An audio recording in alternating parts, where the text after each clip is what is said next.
हाय, आज मैं YouTube channel arts classes by R K Singh में आप सबका पुनः एक बार स्वागत है। आज इस सीखने सिखाने के सेशन में हम और आप मिलकर सीखेंगे एक 12th क्लास में जो 100 अंक की हिंदी पढ़ना है, उसमें काव्यखंड में एक चैप्टर है छाप्य। उसी चैप्टर में जो चैप्टर छाप्य है उसकी रचनाकार नाभादास जी हैं। उन्हीं के द्वारा एक सुंदर सी जो ये रचना है, इस रचना को हम लोग पढ़ेंगे संपूर्ण व्याख्या के साथ। और ये जो चैप्टर है इसका वीडियो आपको 2 पार्ट में मिलेगा। ये फर्स्ट पार्ट है और सेकंड पार्ट इसके बाद आपको मिलेगा। इस चैप्टर का नाम है छाप्य।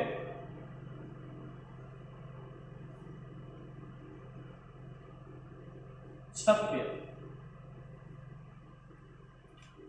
आखिर इस नाभादास के बारे में पढ़ने से पहले हम लोग जानेंगे कि आखिरकार ये चैप्टर का नाम छाप्य क्यों रखा गया, छाप्य है क्या। तो देखिए, छाप्य जो है ये हिंदी साहित्य का वह भाग है जो 6 पंक्ति का होता है। कितने पंक्ति का होता है? 6 पंक्ति का।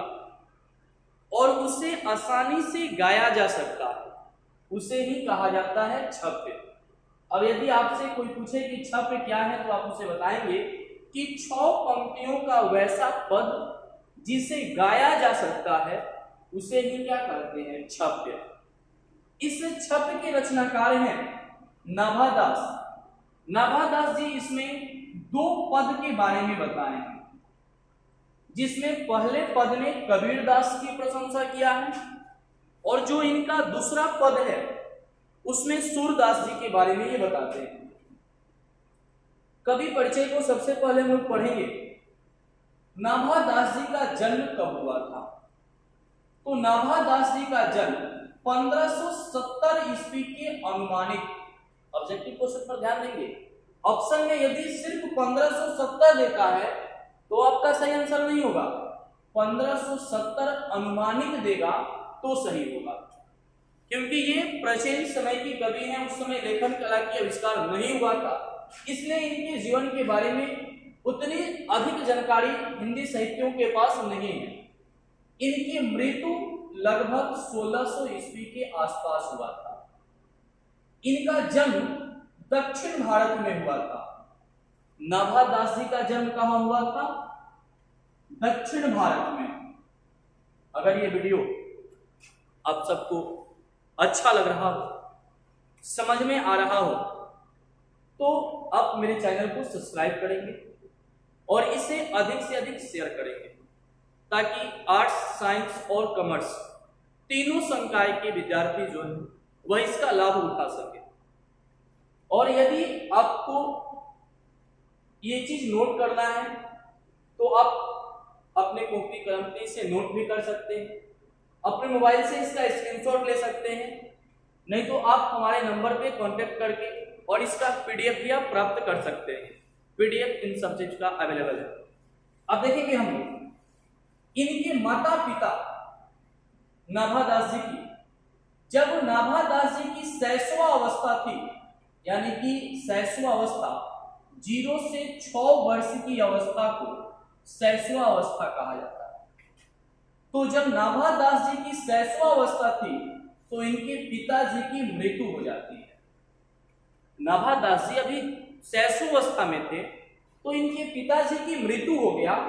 और देखिए, मृत्यु के बाद इनके दक्षिण भारत में जहां ये रहते थे वहां अचानक अकाल पड़ जाता है। और अकाल पड़ने के कारण इनकी मां इनको राजस्थान के जयपुर में लेके चली आती है। और जब ये इनकी मां राजस्थान की जयपुर में लेके आती हैं तो वो शहर था, भीड़ भाड़ का क्षेत्र था, वहीं पे इनके मां से इनको बिछो हो जाता है, अलगाव हो जाता है। अब यहां से नाभादास जी अकेला हो जाते हैं, यानी कि अनाथ हो जाते हैं। इनकी जो दीक्षा गुरु थे वो थे स्वामी अग्रदास जी। स्वामी अग्रदास जो थे वह इनकी दीक्षा गुरु थे, जिनको अग्र अली के नाम से जाना जाता था। ध्यान से देखिए, हम लोग गांव देहात में हैं और ऐसे भी हम लोग जिस बोर्ड की तैयारी करते हैं उस बोर्ड में हम लोग बिहार से हैं और बिहार बोर्ड में हर एक चीज की माने दो नहीं होती है। देखिए, अब जैसे हम लोग खाना खाने बैठते हैं तो क्या कहते हैं, भात ओत लाओ, तो भात तो खाते हैं लेकिन ओत क्या है, दाल उल लाओ, पानी ऊनी लाओ, पानी तो पीते हैं, ऊनी क्या है। यानी कि उसी प्रकार हम लोगों के यहाँ नाम का भी दो नामें होती है। तो एक दीक्षा गुरु जो है वह है स्वामी अग्रदास जी, जिनको लोग अग्र अली के नाम से जानते हैं। इनकी शिक्षा गुरु के देखरेख में स्व अध्याय, इन्होंने गुरु के देखरेख में अध्याय किया अपने से, सत्संग के द्वारा इन्हें कुछ ज्ञान अर्जन की प्राप्ति होती है। इनकी जो कृतियां हैं ये भक्तमाला लिखे और भक्तमाल से इन्होंने 316 गो छप की रचना किया है और 316 छप में इन्होंने 200 छप जो लिखा है वह ब्रज भाषा में लिखा है और उसमें भक्तों का चरित्र चित्रण किया है। भक्तों का चरित्र चित्रण करने के बाद यह गोस्वामी तुलसीदास के समकालीन माने जाते हैं। देखिए, ये बहुत इंपॉर्टेंट आपका ऑब्जेक्टिव क्वेश्चन बन रहा है। कई बार आपके बिहार बोर्ड में पूछा हुआ है कि नाभादास किस कवि के समकालीन जाने जाते हैं। नाभादास गोस्वामी तुलसीदास के समकालीन माने जाते हैं। ये वैष्णव संप्रदाय से दक्षिण थे। अब इनकी जो दो पद है, पहले पद में कबीर के बारे में, देखिए यहां जितने भी आपको पद मिलेंगे संपूर्ण व्याख्या के साथ आपको सभी पद और सभी क्वेश्चन आंसर आपको मिलेंगे पीडीएफ में। अब देखिए, हम आपसे बताए थे कि छप जो है ये 6 पंक्ति का है। छप कितने पंक्ति का है, 6 पंक्ति का, और जिसे गाया जा सकता है। देखिएगा 1 2 3 4 5 6, ये कभी भी 6 पंक्ति का ही आपको मिलेगा। और ये किससे लिया गया है, भक्तमाला से। और पहले जो छप है इसमें कवि किसके बारे में बता रहे हैं, कबीर जी के बारे में। यानी कि पहला पद जो है ये किसके बारे में है, कबीर के बारे में। कबीर जी के बारे में नाभादास बताते हैं कि कबीर कहते क्या है, कहते हैं कि भक्ति विमुख जो धर्म सो सब अधर्म करी जाए। देखिए, कलयुग है और कलयुग पर यह कविता बड़ा ही शानदार तरीके से आपको समझ में आएगा। थोड़े से ध्यान से सुनेंगे, एक एक शब्द आपको व्याख्या के साथ हम बताएंगे। भक्ति विमुख जो धर्म सो सब अधर्म करी जाए। भक्ति क्या है, यानी कि हम अपने धर्म ग्रंथों के अनुसार अपने धर्म का पालन करना भक्ति कहलाता है। करें कि भक्ति विमुख का मतलब होता है पास, नजदीक। करें कि आप भक्ति के जितने पास जा रहे हैं, आप भक्ति के पास किस लिए जा रहे हैं, धर्म करने के लिए, अच्छा काम करने के लिए। लेकिन कबीर जी कहते हैं कि आप धर्म के जितने करीब जाइएगा सो सब अधर्म कर जाए, उतना ही आपसे अधर्म हो जाएगा। अब ये कैसे, अब मान लीजिए कि हम पूजा पाठ करने के लिए मंदिर, मस्जिद, गुरुद्वारा, चर्च में जाते हैं और मंदिर के सामने यदि कोई भूखा व्यक्ति बैठा हुआ है और उस भूखे को भोजन न दे करके यदि हम मंदिर, मस्जिद, गुरुद्वारा में कोई कीमती वस्तु चढ़ा देते हैं तो फिर हम तो चाहते हैं कि हम धर्म कर लिए, लेकिन आप धर्म नहीं करके क्या करें, अधर्म कर लिए। दूसरी पंक्ति कहते हैं कि योग यज्ञ व्रत दान भजन बिनु तुच्छ दिखाए। कहते हैं कि आप योग कीजिए, यज्ञ कीजिए, व्रत कीजिए, दान दीजिए, भजन करिए, ये सभी चीज क्या है, तुच्छ है। सभी चीज क्या है, छोटा है। इस पृथ्वी पर यदि आपको सेवा करना है तो आप अपने माता पिता की सेवा करिए, गरीबों को दान दीजिए, आपको झूठा यज्ञ कराने से, पूजा पाठ कराने से, व्रत रखने से कोई फायदा नहीं है। इस बात को किसने कहा है? कबीर जी कहे हैं। और नाभादास अपने भक्तमाला में इस बात को लिखे हैं।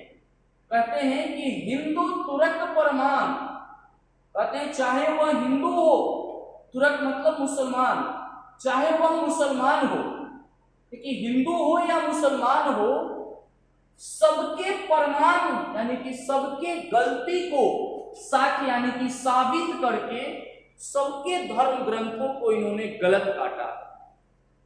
कबीर दास कहते हैं कि जो हिंदू धर्म की ग्रंथ है, चाहे जो मुस्लिम धर्म की ग्रंथ है, आज कोई भी धर्म अपने धर्म ग्रंथ का पालन नहीं करता। जैसे देखिए इस्लाम धर्म में समानता पर बल दिया गया। मोहम्मद पैगंबर साहब ने क्या कहा कि इस्लाम को मानने वाले सभी लोग एक समान होंगे, उसमें किसी प्रकार की कोई छुआछूत नहीं होगी। लेकिन आज बताइए कि यदि कोई इस्लाम परिवार में डॉक्टर बन जाता है तो वह इस्लाम परिवार में एक रिक्शा चालक के यहाँ अपना वैवाहिक संबंध स्थापित करता है? नहीं करता, क्योंकि वह अपने को ऊंच और से नीच समझने लगता है। कहाँ वो अपने धर्म ग्रंथ का पालन कर रहा है? इसी प्रकार हिंदू धर्म में भी लोग अपने धर्म का पालन नहीं कर रहे। तो इसीलिए कहा गया कि कबीर जो है वह हिंदू मुस्लिम सबके प्रमाण के आधार पर सबको साक्ष्य की बात कही है, सबकी हित की बात कही है। कहें कि पक्षपात नाही वचन, कहें कि कबीर ने कभी भी अपनी वचन से, कबीर ने कभी भी अपनी वाणी से किसी भी धर्म का पक्षपात नहीं किया। यानी कि कबीर की जो वाणी है, कबीर की जो बातें हैं, ये ना ही हिंदू के पक्ष में है, ना मुस्लिम के, ना सिख के, किसी भी धर्म के पक्ष में नहीं है। इन्होंने सबके हित की बात कही है, सबके हित की भाषी। ये हिंदू की भी हित की बात करते हैं, मुस्लिम की भी हित की बात करते हैं, सबके हित की बात करते हैं। कि अरुण दशा है जगत पे, मुख देखी नाही बनी। कि दुनिया में सभी लोग जानते हैं कबीर जो है ये कभी भी कान से सुनी हुई और आंख से देखी हुई बातों पर विश्वास करते हैं। मुख देखी नाही बनी, कभी भी अपने जीवन काल में यह मुंह देखी बात नहीं करते। कहते हैं कि कबीर खानी राखन नाही वर्ण श्रमश्रेष्ठ दर्शन। कबीर के जैसा विचार, कबीर के जैसा वाक्य शक्ति रखने वाला कोई दूसरा कवि नहीं। अर्थात नाभादास जी जो है ये अपने छप्पे, यानी कि जो ये छप्पे है ये भक्तमाला से लिया गया है और इसमें ये कबीर दास जी की प्रशंसा किए हैं। अब यही पहला जो पद है इसकी यहां व्याख्या देखिए आपको मिल जाएगा। इसकी व्याख्या किया गया है,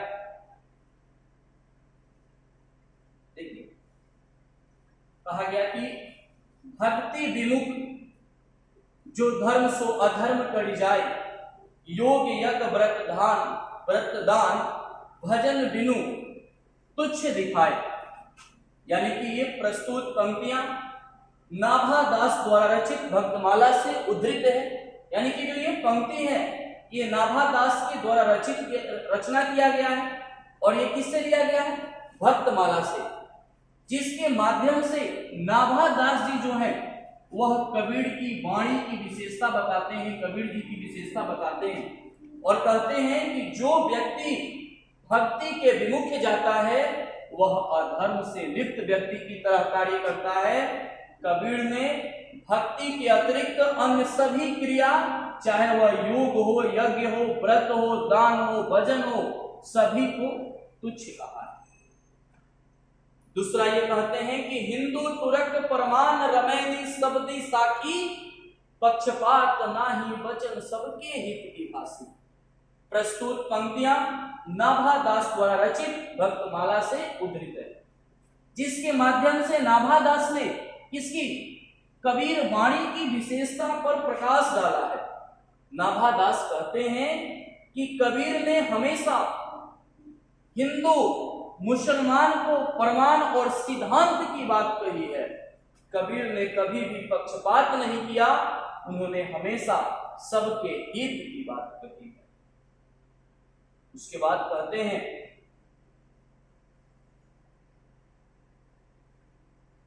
अरुण दशा हो जगत पे, मुख देखी नाही भानी, कबीर खानी राखी नाही, वर्ण श्रम षष्ठ दर्शनी। प्रस्तुत पंक्तियां जो है वह नाभा दास द्वारा रचित भक्तमाला से उद्धृत है, जिसके माध्यम से नाभा दास ने कबीर वाणी की विशेषता पर प्रकाश डाला है। और नाभा दास कहते हैं कि कबीर ने कभी भी मुंह देखी बात नहीं कही, अर्थात कभी भी पक्षपात किसी की बात नहीं की। कबीर ने कभी भी कहीं सुनाई बातों का महत्व नहीं दिया, उन्होंने आंखों से देखी बातों को ही कहा है। कबीर ने 4 वर्ण, 4 आश्रम, 6 दर्शन, किसी की अनकनी पर अर्थात किसी को इन्होंने महत्व नहीं दिया। इन्होंने जो देखा जो सुना उसी पर यह विश्वास करते हैं। उम्मीद है कि आपको ये मेरा पहला वीडियो इस चैप्टर का अच्छा लगा होगा और इसका तुरंत बहुत जल्द दूसरा पार्ट लेके हम आएंगे। तब तक के लिए गुड बाय। अगर आपको ये अच्छा लगा हो वीडियो तो आप हमारे चैनल को सब्सक्राइब करें और इसे अधिक से अधिक शेयर करें। धन्यवाद।